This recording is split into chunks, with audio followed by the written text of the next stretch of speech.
প্রিয় দর্শক আসসালামু আলাইকুম। আমি ডক্টর বজলুর রহিম রিপন আপনাদের সবাইকে জানাচ্ছি শুভেচ্ছা। প্রিয় দর্শক, অনেক রোগী কমপ্লেইন করেন যে তাদের হাতের এই যে কনুই আছে, যে এই কনুইয়ের বাহিরের অংশে তারা ব্যথার কথা বলে থাকেন এবং বিশেষ করে যখন হাত দিয়ে কোনো কিছু ধরতে যান বা উপরের দিকে তুলতে যান বা কোনো কিছু মসৃণানো টাইপের কাজ করতে যান বা মহিলাদের ক্ষেত্রে যখন কোনো কাটাকাটি করতে যান বা কাপড় চিপড়াতে যান, এই সময়গুলাতে কিন্তু সাধারণত ব্যথাটা বেশি অনুভব করেন। দর্শক, এই যে ব্যথাটা হয়, এই ব্যথাটার কারণ কি?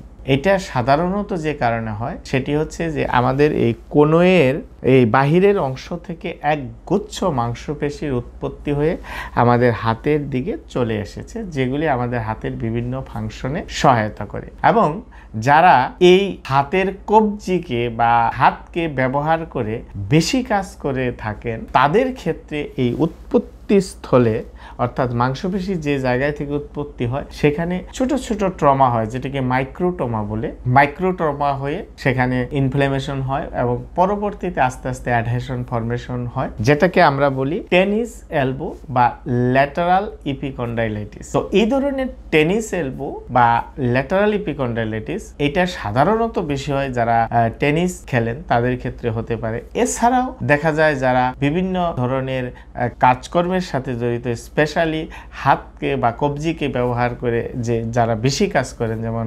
রাজমিস্ত্রি, রং মিস্ত্রি, কাঠ মিস্ত্রি, প্লাম্বার মিস্ত্রি, দর্জি বা গৃহিণী, বা যারা কম্পিউটারে র্যান্ডমলি কাজ করেন বা বেশি বেশি মাউস ব্যবহার করেন, এরকম টাইপের কাজ যারা সাধারণত করেন, তাদের ক্ষেত্রে কিন্তু এই ধরনের মাইক্রোট্রমা হয়ে আপনার ল্যাটারাল ইপিকন্ডাইলাইটিস বা টেনিস এলবো হতে পারে। এখন প্রশ্ন হচ্ছে যে এই ধরনের ব্যথা হলে আমাদের চিকিৎসা পদ্ধতিটা কি, সেটি আমাদের জানা খুবই জরুরি। কারণ দেখা যায় যে এই ধরনের ব্যথা নিয়ে দিনের পর দিন, মাসের পর মাস ব্যথানাশক ওষুধ খেয়েই যাচ্ছে, কিন্তু ব্যথা কমতেছে না।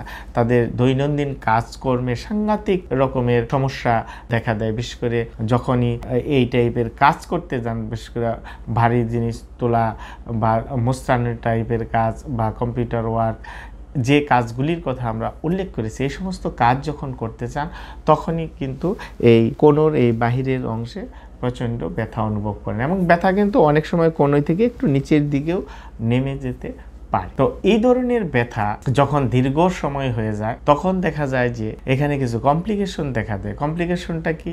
যেমন ধরেন কিছু মাংসপেশি আস্তে আস্তে শক্ত হয়ে যায়, কিছু মাংসপেশি দুর্বল হয়ে যায়, জয়েন্টটা আর ধীরে ধীরে একটু স্টিপ হয়ে যায় এবং ফাংশনাল লস হয়। হ্যাঁ, হাত নাড়াচাড়া করে কাজ করতে গেলে তখন কিন্তু প্রচণ্ড ব্যথা হতে পারে। তো এই ধরনের ব্যথা দূর করতে গেলে ক্রনিক স্টেজে যখন চলে আসে তখন কিন্তু শুধু ওষুধের উপর অর্থাৎ ব্যথানাশক ওষুধের উপর ডিপেন্ড না করে যেটি সবচেয়ে কার্যকরী চিকিৎসা পদ্ধতি সেটি হচ্ছে যে ফিজিওথেরাপি করানো। বিশেষ করে ম্যানুয়াল থেরাপি কিন্তু খুবই গুরুত্বপূর্ণ ভূমিকা পালন করে এই ধরনের কোনোই ব্যথার চিকিৎসার ক্ষেত্রে বা টেনিস এলবো চিকিৎসার ক্ষেত্রে।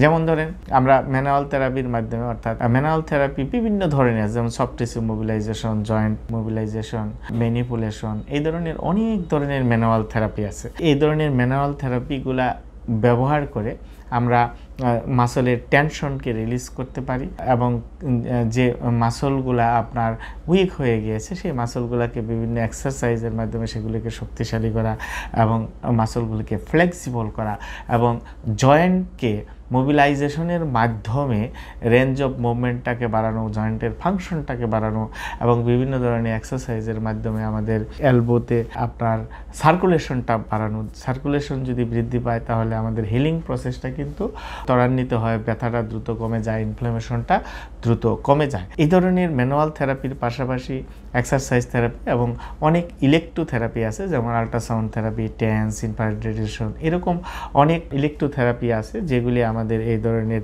কনুইয়ের ব্যথা কমাতে বা টেনিস এলবোর চিকিৎসার ক্ষেত্রে খুবই গুরুত্বপূর্ণ ভূমিকা পালন করে। তো প্রিয় দর্শক, আপনাদের যাদের এই ধরনের সমস্যা আছে, যারা দীর্ঘদিন যাবৎ ব্যথানাশক ওষুধ খাচ্ছেন কিন্তু তারপরেও আপনার ব্যথা কমতেছে না, সমস্যা দিন দিন বেড়েই চলেছে, কাজকর্মে অনেক সমস্যা দেখা দিচ্ছে, তাদের জন্য পরামর্শ থাকবে আপনি একজন বিশেষজ্ঞ ফিজিওথেরাপি চিকিৎসকের পরামর্শ নিতে পারেন। তাহলে একজন বিশেষজ্ঞ ফিজিওথেরাপি চিকিৎসক আপনার সমস্যাটি অ্যাসেসমেন্ট করে আপনাকে যদি ম্যানুয়াল থেরাপি বা ফিজিওথেরাপি প্রপারলি চিকিৎসা দেয়, তাহলে আশা রাখি আপনি দ্রুত সময়ের মধ্যে আপনি সুস্থ হয়ে উঠবেন, আপনার কনুইয়ের ব্যথা চলে যেতে পারে। তো ধন্যবাদ প্রিয় দর্শক, আপনারা ভালো থাকবেন। কথা হবে পরবর্তীতে অন্য কোনো বিষয় নিয়ে, সে পর্যন্ত আমাদের সাথেই থাকবেন। আসসালামু আলাইকুম।